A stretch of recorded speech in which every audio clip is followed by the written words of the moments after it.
Good morning. Welcome again to Morning Devotions. And thank you again so much for our time together. Well, Pastor Avanzini is going to be speaking tonight. He's favorite. He's like Lolo coming to town. And we're going to have a great service with him tonight and all weekend. Right now, I want to talk to you about a challenge that's happening theologically in the world today. There are no new doctrines. It's just the same old false doctrines that come up again and again. And one of the common false doctrines today is that because we're saved by grace, we are guaranteed heaven. That it is impossible to backslide. It is impossible to turn away from God. That once saved, always saved. Now that's a really nice doctrine to teach carnal Christianity. But it's not a true doctrine. It's a false doctrine. Now let me just give you one verse here today. Let's start, we're going to begin reading in verse 11. As for younger widows, do not put them on such a list, for when their sensual desires overcome their dedication to Christ, they want to marry. So, sensual desires can overcome dedication to Christ. Thus, they will bring judgment on themselves because they have broken their first pledge. Besides, they get into the habit of being idle and only going about from house to house. And not only do they become idlers, they become gossips and busybodies, saying things they ought not to. So I counsel younger widows to marry and to have children and to manage their homes and to give the enemy no opportunity to slander. Now listen to the next phrase, verse 15.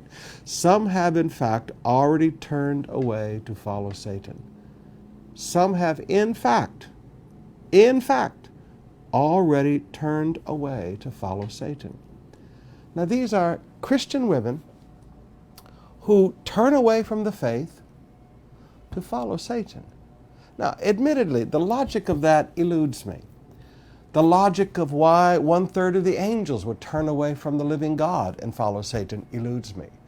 The logic of why after 1,000 years of the millennium and Satan is released from the bottomless pit, that people again, as he tempts the world, will again choose to follow him, even though they have walked with God for 1,000 years.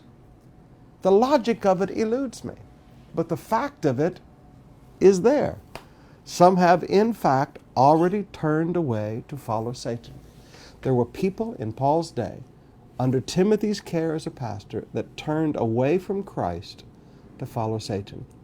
Now, brothers and sisters, I don't live in fear of backsliding.